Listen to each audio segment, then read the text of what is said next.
Oi, pessoal, tudo bem? Esse é mais um Voltando ao Assunto, o episódio em que o Francisco e eu a gente conversa sobre assuntos que a gente já trouxe no canal, naquele formato que você já conhece, mas a gente abre um pouco mais essa conversa e aprofunda e atualiza, porque tem coisa nova. Hoje a gente vai falar do trabalho, o futuro do trabalho, ou o presente do trabalho, como que a gente está trabalhando e o que está sendo visto, né? O que mudou depois da pandemia, no pós-pandemia, mundo pós-vacina, como que a gente vai chamar? A gente fez uma série, né, chamada o trabalho no mundo pós-vacina, porque naquele momento, naquela altura, já tinha vacina, nós já estávamos retornando, mas a pandemia ainda era oficial, né?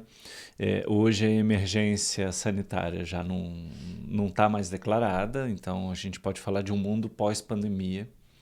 E a gente, naquela altura, nós fizemos, apesar de ser um tema que sempre volta, né? A gente tem esse interesse pelo mundo do trabalho e muitas reflexões que a gente já fez e muitas que a gente ainda tem para fazer. Mas naquela altura a gente fez 3 episódios, era uma série no nosso canal. A gente falou sobre o quiet quitting, né? A grande demissão, que na época era traduzido de uma forma terrível como grande resignação, de que de resignado não tem nada E nessa sobre história. isso a gente já fez um Voltando ao Assunto, não deixe de ver. Nós fizemos um sobre o trabalho híbrido e um sobre a semana de 4 dias úteis. E nós temos atualizações sobre esses temas, né? Principalmente da semana de 4 dias úteis, né? Que de lá pra cá, assim, foi testada em vários lugares, inclusive vai ser testada no Brasil, certo? Tá sendo Está testada. sendo testada no Brasil. Tá sendo Vai testada ser, no vai Brasil. começar, na verdade. Agora, Aham. acho que agora em julho inicia a inscrição para as empresas que têm o desejo de participar desse programa. E vai ser mais ou menos no mesmo modelo que foi feito na Inglaterra. Né? Já no segundo semestre do ano passado, na Inglaterra teve esse experimento, foi um sucesso. A gente tem aqui relatos, alguma coisa que a gente pesquisou para trazer. E agora, um ano depois, a gente vai testar no Brasil. Né? Vamos ver o que acontece, o que surge daí. Não existem ainda conclusões definitivas sobre isso. Ainda existem pesquisas acontecendo, ainda tem muita coisa sendo aprimorada. Mas o interessante é que a metodologia que vai ser testada no Brasil é a mesma que foi testada na Inglaterra. Então, a gente é uma metodologia já conhecida, uma metodologia que traz informações sobre produtividade, sobre saúde e bem-estar dos trabalhadores. Enfim, é um É bacana trabalho que bem vai ter uma completo. base de comparação, né? Mas o que a gente está vendo? A gente está vendo, assim, muito, diria, desconforto de todo mundo, desconforto das empresas com o que é melhor, o que vai acontecer. Ontem, uma pessoa que tem uma empresa contou que perguntou para os seus colaboradores: vamos participar do estudo? Vamos nos inscrever no estudo? E as pessoas não quiseram.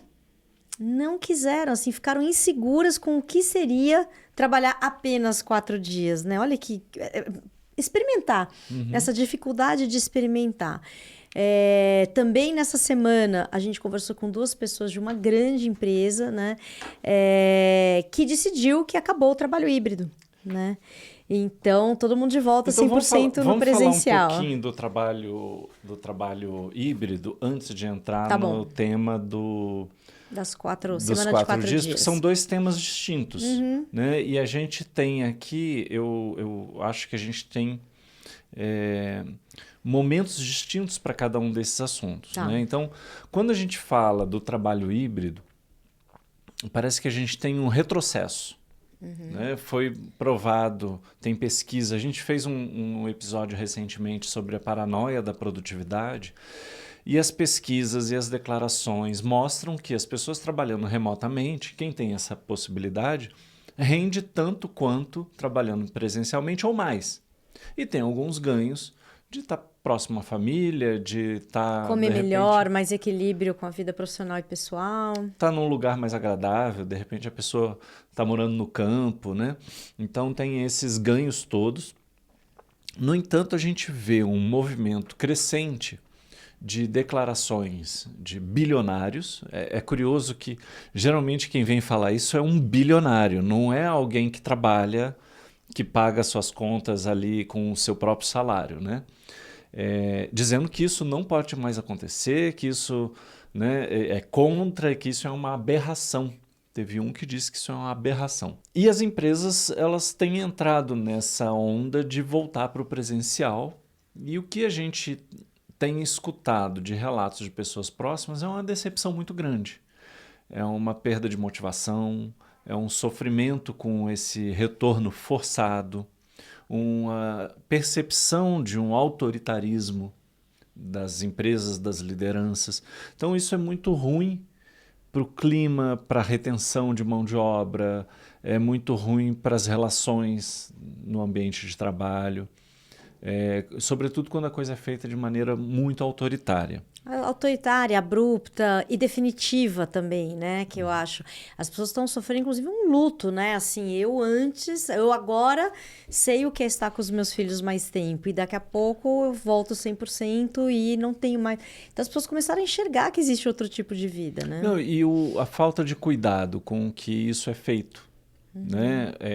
A falta de diálogo, a falta de abertura, de pensar num modelo que seja intermediário. Se está difícil para a liderança, se está difícil para a empresa, o que dá para a gente negociar nisso? Em alguns lugares não há essa negociação. Isso é um ponto para se pensar, né? Eu acho que as consequências disso a gente vai ver mais para frente. E isso esbarra um pouco em algo que, como você falou agora há pouco, parece que é cultural, né? A gente não pode ter flexibilidade, a gente não pode pensar em trabalhar menos e produzir a mesma coisa. É como se houvesse uma grande culpa por ter algo bom, por ter algum benefício, né? É como se o trabalho fosse um lugar que a gente tem que ir para sofrer, né? Ocupasse esse lugar que às vezes a gente comenta, né? Do trabalho como uma coisa que como se fosse garantir a nossa paz na próxima vida. Então, pena bastante aqui, trabalha bastante aqui, sofre bastante aqui, que no futuro você será recompensado. E essa lógica, ela não fecha muito a conta, porque a gente paga o preço aqui também, né? Talvez um pouquinho de recompensa aqui a gente sofreria menos e produziria mais. Mas é muito impressionante, né? Que psiquicamente a gente não dá conta de uma mudança que pode nos beneficiar. Eu acho que aí tem um olhar para a saúde mental e tem um olhar para a crise do capitalismo. É curioso que a Inglaterra se permita, os Emirados Árabes se permitam, né? Tem uma série de vários países que já testaram, né? E são países que têm, Espanha, Suécia, Bélgica, Islândia. Por que esses povos eles podem se permitir isso e nós, latinos-americanos brasileiros, não podemos? O que acontece? Segue aquela lógica do desenvolvidos, subdesenvolvidos, as grandes potências colonizadoras e os colonizados. Talvez do ponto de vista cultural, mas se a gente olhar do ponto de vista do capitalismo, o capitalismo está em crise. A Inglaterra fez eu tenho, pelo que eu venho lendo, o teste no Reino Unido acontece porque a Inglaterra enfrenta uma crise de produtividade. Ela não está dando conta de acompanhar, nem Islândia, nem Suécia, de acompanhar a produtividade de países do Oriente. Isso força o sistema a se reinventar, né? E esses países que querem ter tomar essa dianteira, eles se lançam mais a esses experimentos porque eles precisam resolver o problema da produtividade. E o problema da produtividade no Ocidente hoje esbarra no sofrimento psíquico que o trabalho causa, na precarização, na falta de boas condições de vida. Você queima o trabalhador, ele entra em burnout, cai a produtividade, você não tem recursos para prever, antecipar isso e cuidar dele. E essa solução de uma semana com 4 dias de trabalho e salário integral, porque não mexe no salário, ela vem tentar dar conta, é um band-aid nesse sofrimento psíquico que envolve o trabalho. Agora, funcionou.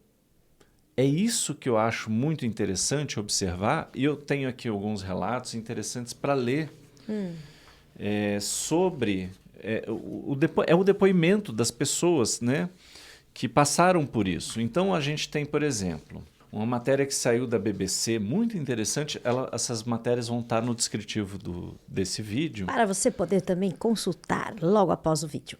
Então, essa Faye Johnson Smith é uma trabalhadora inglesa que tomou um susto quando o chefe falou que ela podia folgar às quartas-feiras. Ela achou isso muito suspeito, né? Mas entrou no programa e ela disse que depois ela se sentiu mais feliz e mais saudável por trabalhar menos horas. E no final do teste, que aconteceu entre junho e dezembro de 2022, quase todas as 61 empresas que participaram do projeto se interessaram em manter o novo padrão, né? Eles chamam de 100-80-100. 100% do salário, 80% do tempo trabalhado, 100% de produtividade. Então essa é a proposta que eles colocaram, né? E aí o que a Faye diz? Ela diz que o dia extra de folga lhe dá tempo para se recuperar.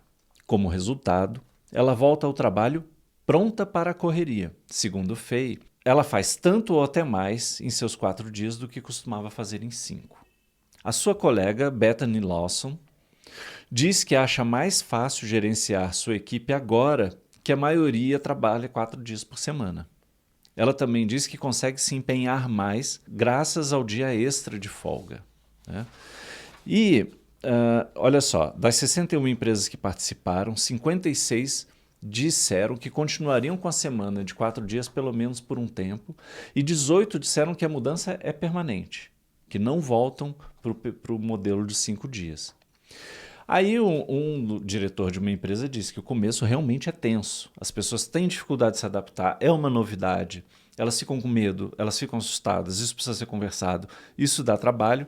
Mas olha só o que ele diz, que a equipe dele agora produz 2% a mais em 4 dias do que costumava produzir em 5. A equipe está mais feliz, as ausências no trabalho diminuíram em 2/3 e a empresa está sendo inundada com currículos de candidatos que querem trabalhar lá. Todo mundo agora quer participar desse trabalho, né? Eles descobriram que isso aqui são os resultados da pesquisa nessas 61 empresas, que os funcionários têm muito menos inclinação a ficar doente e muito mais chance de permanecer com o empregador, e que reduziu o custo de recrutamento e seleção e tornou mais valioso o treinamento. Porque você treina o cara, ele está pronto para trabalhar, está adaptado à cultura e ele fica. Você não precisa botar outro no lugar na semana que vem, porque você perdeu o funcionário, ou por questões de saúde, ou porque ele se estressou e o ambiente está muito difícil na empresa. Tem dados, tem fatos, tem provas. Tem provas e veja que é uma tentativa que o sistema encontra de dar conta da demanda de produtividade, né, atendendo às necessidades do trabalhador. Isso é que é revolucionário. Isso é que eu acho que não havia sido pensado ainda. Se você atender a necessidade da pessoa, ela te devolve alguma coisa, né? Parece que você tem sempre que extrair do outro a força.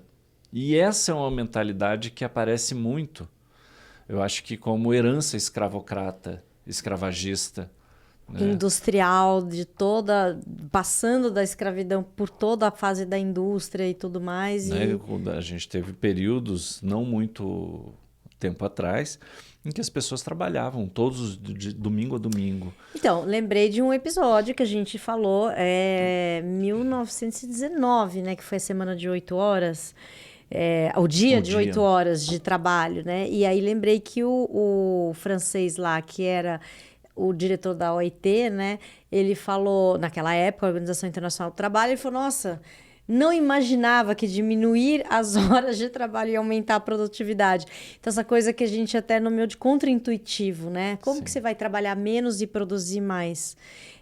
Como se o psiquismo não desse conta de entender esse paradoxo, né? Eu acho muito bonito nessas matérias que há um combinado, há um contrato que é feito com essas equipes. de você permitir um final de semana mais longo ou um dia no meio da semana para descanso e as pessoas entenderem que aquilo ali vai exigir delas uma reorganização na relação delas com o trabalho, para que elas continuem produzindo, né? E possam atender, porque se a empresa tem uma queda de receita, fica difícil pagar salário, pagar lucro, tudo isso que não deixa de estar em jogo. Ninguém ficou mais bonzinho por causa dessa mudança, mas o momento atual demanda uma transformação, assim como as guerras demandaram uma transformação da organização do trabalho. Essa mudança que acontece de um dia de trabalho de 8 horas se dá em grande medida por conta da Primeira Guerra Mundial. Né? Então, são momentos de ruptura que a gente precisa se reinventar e a gente precisa se readaptar. Existem alguns setores que ainda enfrentam dificuldade de pensar o que é uma semana com 4 horas. Por exemplo, 4 dias. 4 dias. Que é um sonho, 4 horas. Uma semana de apenas 4 horas. Você acorda na segunda, trabalha das 8 ao meio-dia, acabou. Tá vendo? Call center, por exemplo. É um setor que eles enfrentaram algumas dificuldades, mas implementaram mesmo assim. E o que eles estão pesquisando agora é se a retenção de talentos vai suprir o gasto a mais que eles tiveram, porque eles tiveram que contratar pessoas a mais para dar conta. Para fazer plantão. Porque é 24 horas, não tem como parar. Então, esses setores a pesquisa ainda está avançando. Então, talvez essa seja uma realidade que não seja para todas. Mas se for para uma parte, a gente já está fazendo muita transformação, muita mudança. Né? Então, eu acho que é uma reflexão interessante e nesse sentido a gente andou para frente. Se por um lado, no trabalho híbrido, parece que a gente está dando passos largos para trás e abandonando oportunidades de trazer bem-estar e produtividade sem um custo adicional, nesse caso da semana de 4 dias, a gente pode avançar ainda. Né? Então, e aí, acho que meio que meu pensamento, assim, vai para um caminho que né, semana de 4 dias, você falou, o pessoal foi preparado, houve um grande combinado, né? De novo, a gente está falando, assim, de uma mudança cultural que precisa de comunicação, que precisa de transparência, que precisa de clareza, né? É como se as empresas ainda não estivessem preparadas para esse lugar.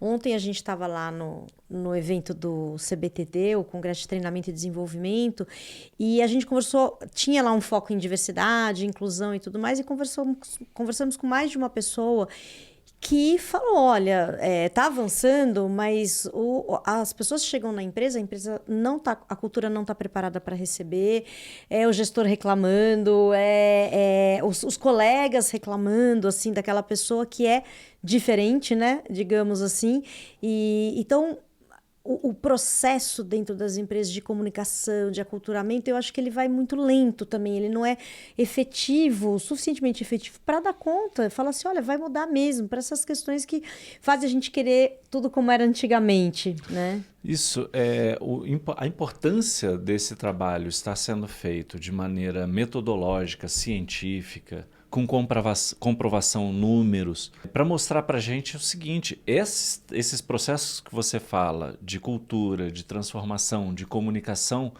eles talvez estejam demonstrando que existe espaço para eles serem mais eficazes, mais efetivos. Por quê? Porque o que está em jogo não é um papo social só, não é só um abraça-árvore, agora nós somos bonitos porque nós fazemos isso. O que está em jogo é a crise do capitalismo, é a crise da produtividade do Ocidente, que não consegue fazer frente às formas como o Oriente produz, que tem muito problema, que a gente precisa questionar, que a gente precisa resolver, e que uma vez que eles comecem a impor ou se submeter às mesmas leis que a gente, eles também vão enfrentar isso. Mas isso coloca a gente na frente, porque esse tempo vai chegar lá também, em que existe lei, em que existe horário para entrar no trabalho e sair, que as pessoas têm direitos. Então, novo, quando dói no bolso que a gente vai atrás da mudança. Mas esse é o ponto. Para a gente continuar mantendo o sistema produtivo, eficaz, que traga qualidade de vida para as pessoas, para que elas possam trabalhar, para que a coisa continue funcionando, isso é número, Isso é matemático, isso, né, a gente não pensa em, não traz esses temas porque eles são bonitos só. Eles são importantíssimos para a saúde mental, eles são importantíssimos para a organização do trabalho. Mas o sistema também depende disso. Uma empresa ela precisa se reinventar para se adaptar às novas realidades, né? E a gente está enfrentando esses desafios hoje em dia, né? Não é só o custo do Brasil e a culpa não é só do governo. A forma como a gente organiza a nossa empresa, a forma como está estruturada a organização do trabalho também impacta em resultado. E aí, todos esses processos de inclusão, de pensar novas formas de contratar, de permitir as pessoas terem mais qualidade de vida, vão ao encontro dos interesses do próprio capitalismo. Né? Ufa! Ai, pelo menos isso, né? Muito bom. Acho que é isso, certo? Por hoje? Eu acho que sim. Tem mais algum ponto, assim, que você lembra, que você gostaria de comentar? Tem muitos pontos, muitas críticas, mas eu acho que não é o fórum adequado. Eu acho que essas reflexões são importantes para a gente pensar como que a gente faz para trabalhar nesse mundo como ele está dado, né? Como as coisas estão aí, é injusto, é duro, é competitivo, é o que tem para hoje também. Né? Então, como que a gente pode transformar essa realidade numa realidade que seja mais humanizada, que seja mais receptiva, que seja mais inclusiva, que permita que pessoas diferentes tenham as oportunidades mais equitativas possíveis. Que não seja um moedor de seres humanos, né? Que não seja um consumidor de gente, né? Um mundo que seja para as pessoas. Né? Então, eu acho que a gente podendo mexer nisso, a gente já começa um processo que acho que pode ser muito salutar. Muito bem, gente. Muito obrigada pela sua companhia. E a gente se vê no próximo. Próximo Voltando ao Assunto, certo? A gente volta já. Um abraço. Um abraço. Beijo. Tchau, tchau.